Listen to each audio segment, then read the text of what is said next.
Independent media outlet Brazil Wire published revelations that the UK government lobbied presidential candidate Jair Bolsonaro on behalf of British companies in the run-up to the 2018 presidential election.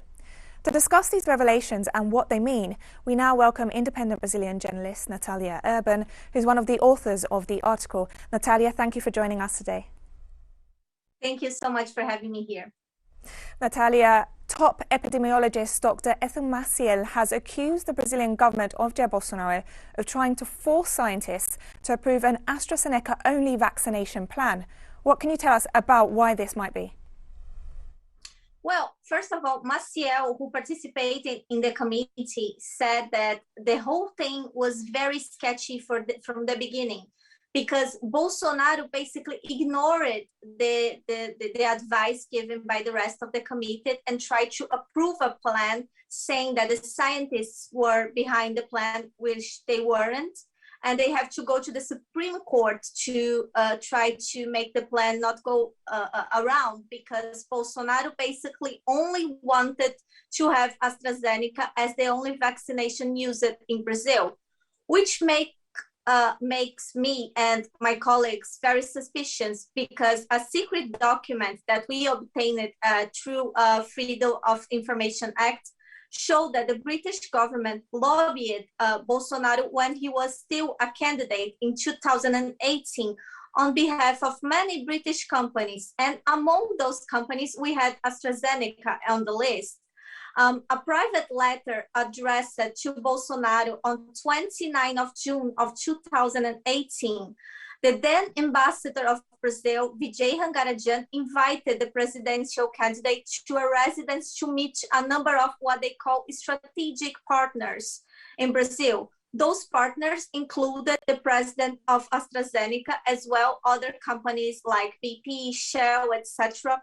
And so far, we all know that Bolsonaro has a very denialist position on behalf of vaccines and sciences, but the AstraZeneca vaccine is the only one that Bolsonaro has never criticized, which makes us question why. Did they had a deal with the company when he was still a candidate? Does he has another type of relationship that we are not aware of it so far?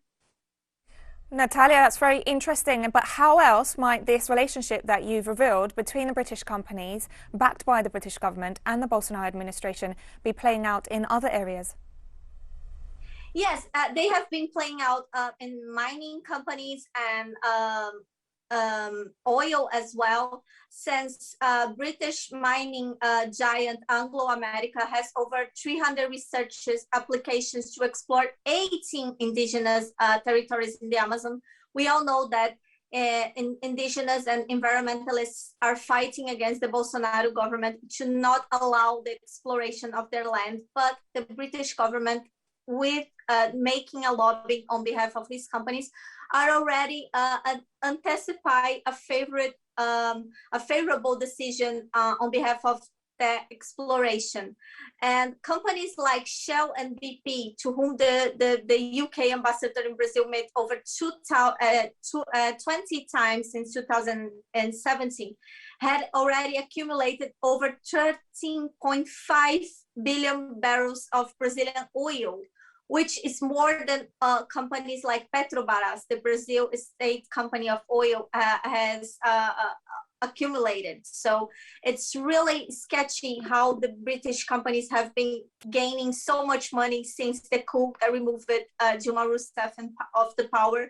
And of course, they are gaining so much more money now with Bolsonaro. Nathalia, last month, some 40 British supermarkets and food businesses, they threatened to stop sourcing products from Brazil over a proposed land reform, citing the threat to the Amazon, which is an issue that's caught some global attention. And as you mentioned there is a link there to these British interests. How do British mining interests, for example, play into this? And we're seeing right now how Bolsonaro is pushing through these land reforms which indigenous peoples are protesting against, and also trying to lift any environmental laws that apply in the case of the Amazon and Brazil's natural resources. Well, even though we are in the midst of a pandemic and the indigenous communities are being very badly affected. The Congress in Brazil has 2 bills of laws that are under discussion with the proposals to change the rules of land title regularization in Brazil, which would make the stealing of the indigenous lands more easier and basically legalize it on the eyes of law. However, both of those bills of law are being criticized by specialists, and instead of promoting advices from those specialists, the government is kind of stimulating new invasions and increase of deforestation rates in the Amazon.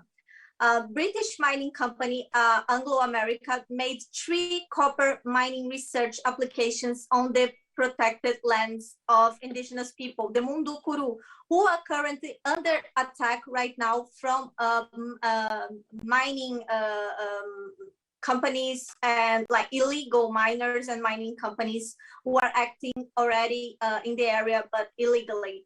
The fact that a community leader gave an interview to Greenpeace saying that Anglo America made the applications in the territory of the Mundukuru in 2019, already awaiting for Bolsonaro push for a favorable legislations that would make them legal to explore the indigenous without the authorization of the indigenous people.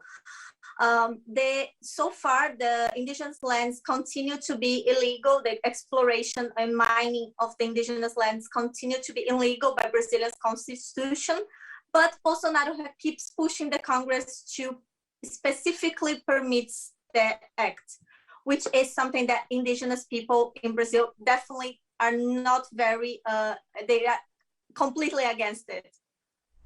Nathalia Urban, who's an independent Brazilian journalist, thank you so much for joining us today, for sharing your findings on this strategic special relationship between the British government and that of far-right Brazilian President Jair Bolsonaro. Thank you. Thank you so much.